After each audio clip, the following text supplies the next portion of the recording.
Yeah, Russell Wilson, injured, out for weeks. It's a tough one for a Seahawks fan. Oh, to help me forget about that injury, I'm going to switch jerseys really quick, okay? If you guys don't mind.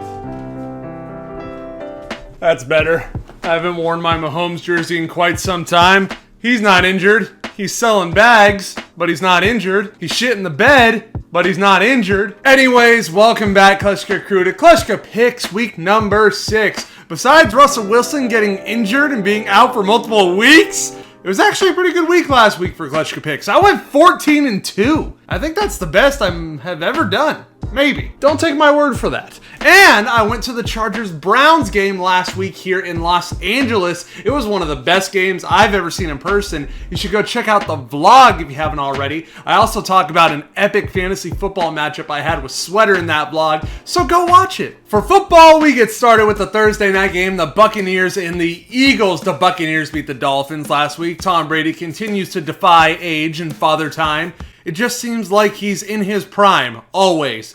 And then we got the Eagles, who beat the Panthers last week. Why do I feel like every time there's a Thursday night game, it's either super boring or the matchup is heavily in one way? Because the Buccaneers, I think, are going to absolutely demolish the Eagles. I think Tom Brady's not slowing down. That team is stacked with talent. And then you put him up against the Eagles. Like, why?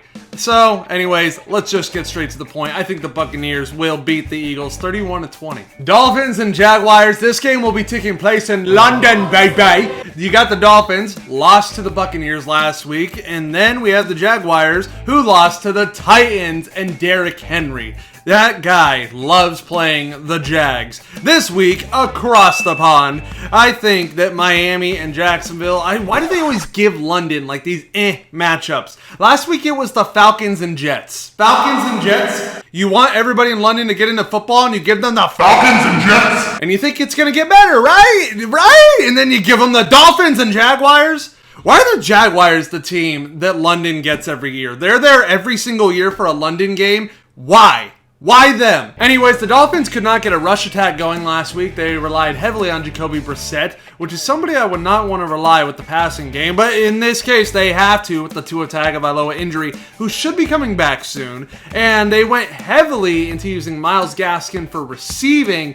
And I think if they can just take that away, the Jaguars, if they can take away Gaskin in the receiving game and just shut down the pass, they got no rush attack. So I think this might be the chance for Trevor Lawrence to finally get his first NFL win, and I think they will beat the Dolphins 24-19. Rams and Giants. The Rams played my Seahawks last week, and the Rams got the win. That is also the game that Russell Wilson got injured in and made me want to erase life entirely. Then we had the Giants, who were absolutely decimated by the Cowboys and bitten by the injury bug. Bad. They lost Daniel Jones, Saquon Barkley, and Kenny Golladay all in that game. I do not know the status of return for any of them.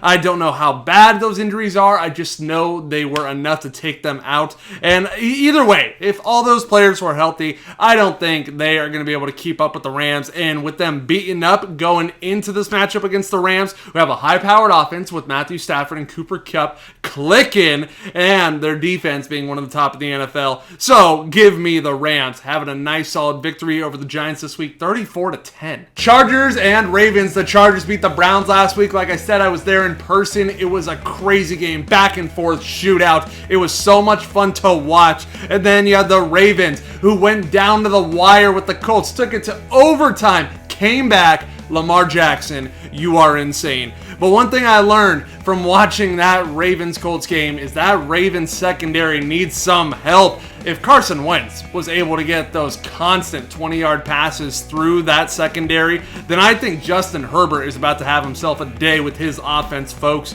I think it still will be a back-and-forth shootout because the Chargers defense is definitely no top tier, allowing 40-plus points last week. So I think with Lamar Jackson being a whole nother problem compared to Baker Mayfield, It's going to be a fun one to watch again for the Chargers. But I do think the Chargers will come out on top in the end just because of the weak secondary of the Ravens. And I think the Chargers will beat the Ravens 33-27. Vikings and Panthers. The Vikings got a game-winning field goal on the Lions last week. The Panthers lost to the Eagles. Sam Darnold was humbled. And you had Chuba Hubbard, who had a really good game. But Christian McCaffrey is set to come back this week. I don't know how much they want to use him, how effective he will be, and we'll find out. This will be the test week to see how all that plays out. I think these teams are very evenly competitive, and I think it'll come down to who's going to be the better quarterback, because like I said, I think they're going to slowly work back McCaffrey, and I think when you compare Darnold and Cousins, I give it to Cousins. I just think he's a better quarterback, and I think that is going to show, and I think the Vikings will win 23-20. Packers and Bears. The Packers played the Bengals last week in one of the most interesting games I have seen.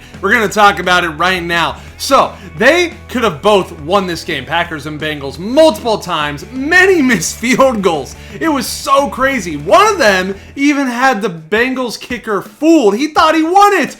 Wrong, you didn't. And the Packers ended up winning it, finally making a game-winning field goal. Then you had the Bears, who played the Raiders, and they didn't really have to do much. Just a nice, pretty simple game for Justin Fields. Same with the running backs, but the defense is what kept them in it. This week, I don't think the Packers are going to have a kickoff once again with the Bears. I think the offense clicks back. I think the Bears are going to try their best to keep the running with the Packers, but I don't see it happening. Justin Fields hasn't really shown me what I want to see yet. Aaron Rodgers, with all the weapons he's got there, we know what they can do. So I think the Packers beat the Bears 27-17. Bengals and Lions, we talked about these teams as victims earlier. The Lions, they lost to the Vikings on a game-winning field goal, and we talked about that kickoff with the Packers where the Bengals ended up losing.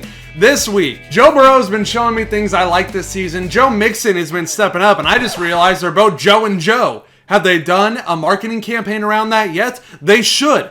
And I do like Jamar Chase. This guy looks really good there in Cincinnati. And the Lions, you know, Jared Goff is not the answer. And they don't really have anybody that's impressing me. So I think this week Joe Burrow should be able to compete and do it very well against the Lions. And I think they will beat them 24-20. Colts and Texans. Colts got Carson Wentz back last week, played the Ravens and lost in overtime. That was a good game, and it also heavily determined my fantasy matchup where I got a victory, thank goodness.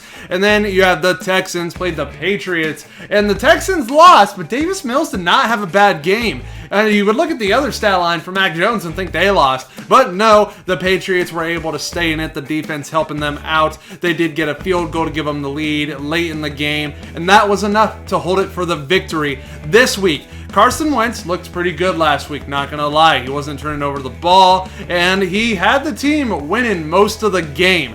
The Texans, like I said before, they don't really have something that makes me go, oh, those Texans, you got to watch out for them. But this week, I think the Colts defense is looking good once again, and I think with Carson Wentz back performing solid last week, I think he can follow that up here against the Texans. So give me the Colts beating the Texans 30-13. Chiefs and football team. The Chiefs lost to the Bills last week, and a lot of people are saying, is this the downfall of Patrick Mahomes? I don't think so.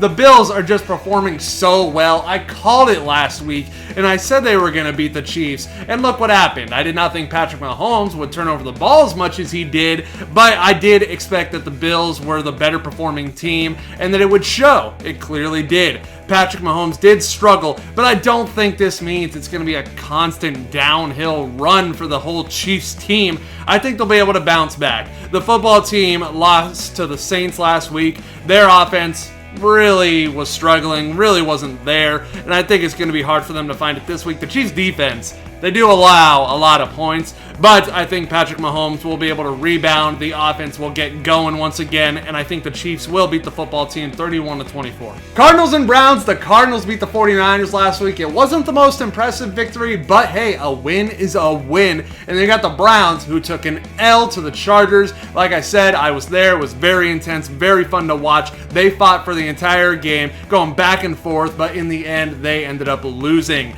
This week, I don't think we see a slow start. Kyler Murray, again, I don't think he struggles for the whole game, especially with the Browns defense showing that they're going to allow a bunch of points from time to time. And I think that Kyler Murray is going to expose that. I think he gets back on track, looking like that MVP conversation, Kyler Murray, once again this week. And I think Baker Mayfield will compete for a while, but then I think as the game goes on, the Cardinals are just going to run away with it. So give me the Cardinals winning 34-24. Broncos and Raiders. The Broncos lost to the Steelers last week. They are still trying to get things figured out with that offense. Teddy Bridgewater is not going to be a long-term quarterback for them. And they don't really have an offensive star that stands out. You go over to the Raiders, lost to the Bears last week. They struggled passing. They struggled rushing. And then after the game, you know, everything that happened with John Gruden and his emails, that caused a whole new problem. And I think they're going to be able to bounce back, honestly. I think the Raiders are a tough team. And even though this is a lot of drama, a lot of things coming up out of nowhere, I think the Broncos are an opponent that they can really stay in the fight against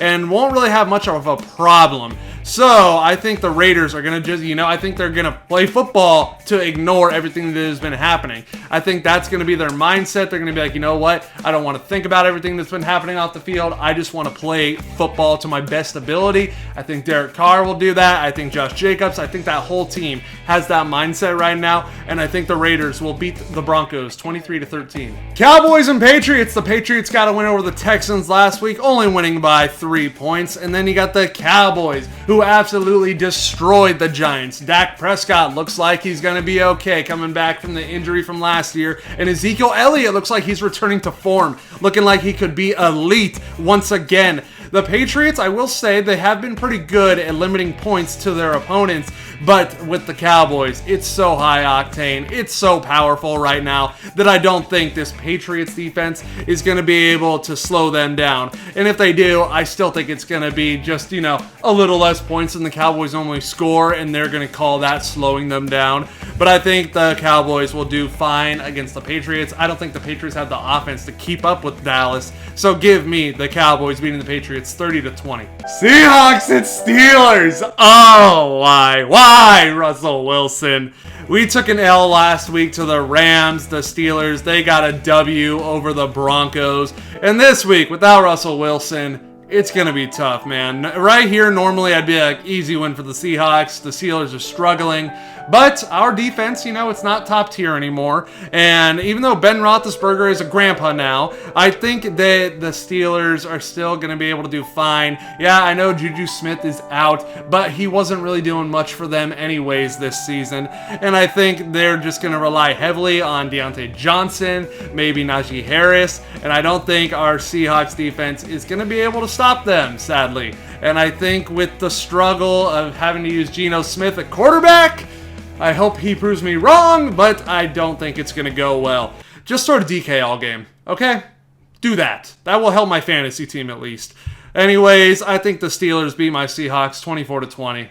This sucks. Bills and Titans. The Bills beat the Chiefs last week. Josh Allen had no problem. I told you last week that this was going to happen. They look scary, offensively and defensively. The Bills are definitely the top team in football right now. And then you got the Titans, who beat the Jaguars last week. Derrick Henry loves playing Jacksonville. It's like the opposite of kryptonite to him. Kryptonite weakens Superman. Well, when Derrick Henry plays Jacksonville, it's like a power-up. He immediately just feels like 10 times better. They're doing good offensively and defensively there in Buffalo. So I think the offense will provide enough points, and I think the defense will slow down the Titans' offense, but I don't think it'll completely shut them down. I still think they'll hold it to a close one, and I think the Bills are going to be able to prevail, take the W against the Titans, 34-28. If you made it to the end of this video, Kleschka Crew, I want you to comment what the craziest thing you saw in football last week was. Like the video, subscribe, tell your mom, your dad, your grandma, your grandpa, your pets, friends, your brother, sister, your aunt, your uncle, everybody you know to subscribe. If they haven't already, I got this. You got this. We all got this, and I will see you next time.